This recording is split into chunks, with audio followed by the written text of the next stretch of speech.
So let's take a few minutes and talk about your default scene file. Now, most modeling applications have a default scene file. I know there's one in 3D Studio Max, and there's obviously one in Modo because we're going to talk about it. What your default file is when you first start up the application, what you're presented with, what's already set up.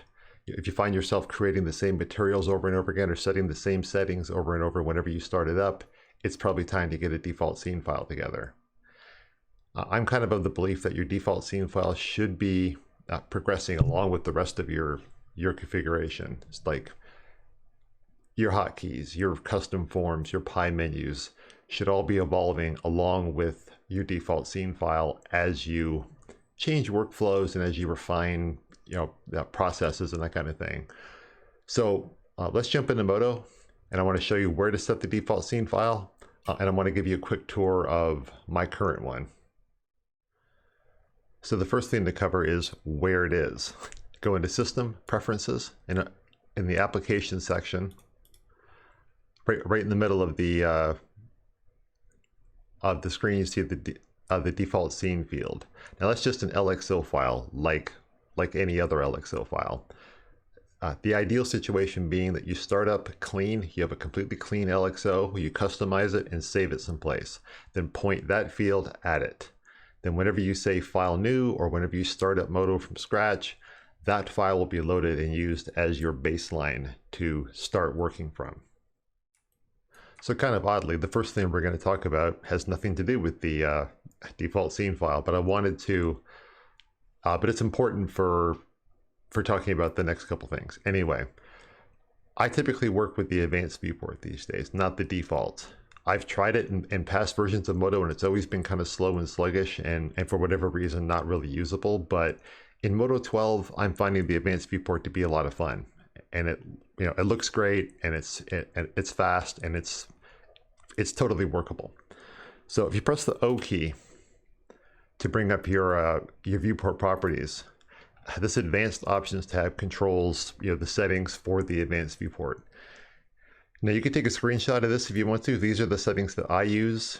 You should feel free to play around and find out what works on your machine. But for me, not having shadows on helps. No ambient occlusion helps. No anti-aliasing. I do put line anti-aliasing at full because I really like how that looks. But beyond that, it's all personal preference. But this is the most performant settings I could find. Lighting default viewport is important because that tells it to ignore whatever environment settings or whatever lights you have in the scene, and that helps quite a bit. And background being default viewport helps too. So anyway, having laid down that groundwork, let's talk about my scene file. So the first thing you probably noticed when I brought up my screen was this dude in the middle of the window. This is the Ue4 Mannequin that I exported from the Unreal Engine as an FBX and pulled him into this scene. The reason I like having him in here is, scale reference, basically. So when I'm building a prop or an environment piece or a wall, I know how big that is relative to a 6 foot whatever dude, which this guy represents. Now, the way that he is rendering is interesting because this is something I kind of stumbled across. So if I select him, I'll go into his display tab over here. I've added draw options for him. I've set him to shaded, and I set the fill to background light. And that kind of gives him this solid kind of like he almost looks like a watermark, which I really like. He's subtle, but he's there when I need him, and he's great for referencing things. The other thing he does is he is facing down the positive x-axis, which is the way you want to build things for Unreal, which is generally where I'm working. So that acts like a nice reminder that if I start to build something that's pointing down the x-axis, I could look at the guy and be like, oh yeah, now let's spin that before I get too far down the pipe. And the final thing he does is he's off center.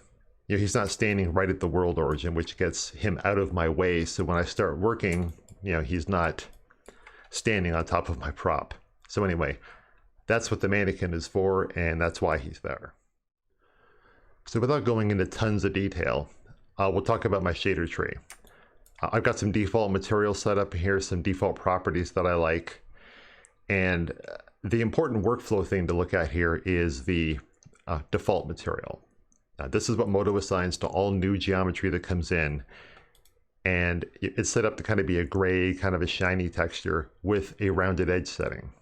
So everything that I create has a rounded edge on it by default. I'm going to turn this off and just throw it into a quick render.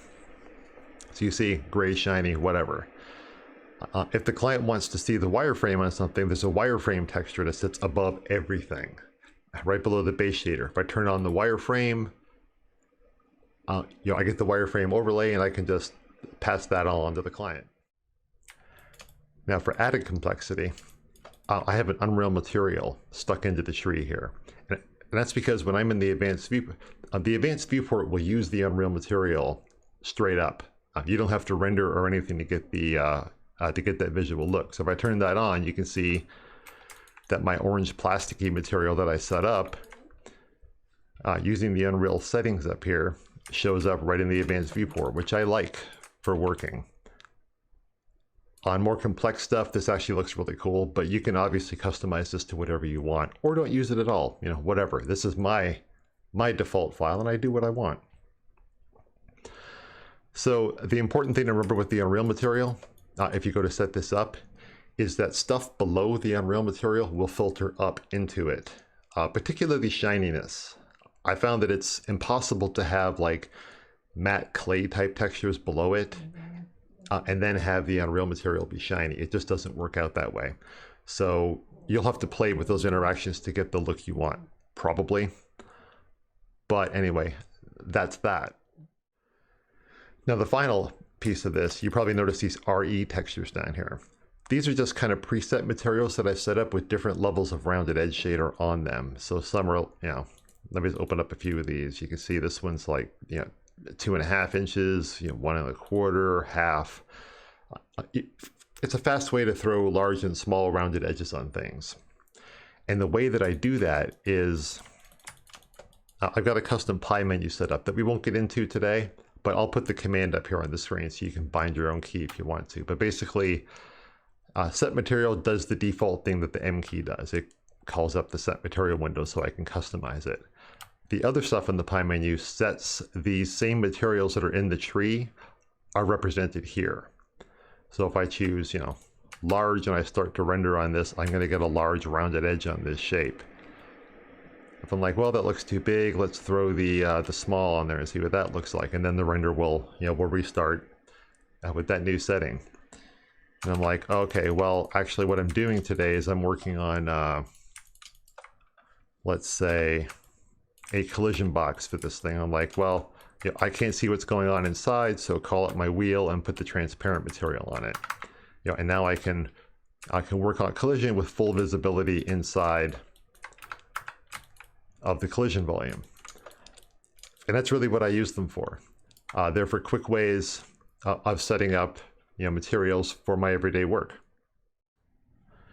Now, I did say I was going to put it up in the screen. We'll just look at it here in the command history window. This will be easier for everyone. So if I just say large, it's just the poly.setMaterial command with the name of the material after it. If you do this and you don't have the material already set up over here, it creates a new one, I think, with default settings. So that's all it is. It's just looking it up by name and assigning it to whatever I have selected. So in terms of my default setup, that's pretty much it. I do have an environment that's been assigned to the scene because I like to have something to provide light when I'm rendering. That can be whatever you want. You can pull it from the Modo presets or what have you. The only thing I would advise is once you add it, make sure you open up this environments setting, click the environment, and turn off this visible to camera. Well, watch, I'll just show you. If I turn that on and render, you get your environment showing up in the background, which very rarely looks good to me. So turning that off means you get all the advantages of having it, but it doesn't actually render in the background. I prefer this. You can obviously make your own call. And the final thing I'll talk about is just I've added a render output here for the ambient occlusion. So when I render something for an art director or for whatever reason, I like having ambient occlusion in there. I don't have it on by default because it slows down the render, but when the time comes for a good F9 render, I'll turn on that ambient occlusion output, because then I can take all three of those layers, final color, alpha, and ambient occlusion, and shoot them over to Affinity Photo, which I use now instead of Photoshop. And I can overlay them and set things up and configure things so the render looks its best before I send it along. You can choose to do that, choose not to do that. It's your default scene file. Do whatever works for you. The important thing I wanted to get across with this video was that if you get a nice default scene file set up that handles most of the settings that you like to work with, you're setting yourself up for success, because you won't get halfway down the pipe and think, oh, I forgot to set up that material, or oh, I didn't check that flag, now I have to go back and verify that it's set up on the other stuff, and blah blah. Just set it up once, save it as a default scene file, you'll be happier. So thanks for watching. If you haven't subscribed to the channel, go ahead and do that. Hit the bell and all that stuff that people talk about. Like the video, and I'll see you in the next video. Thanks for watching.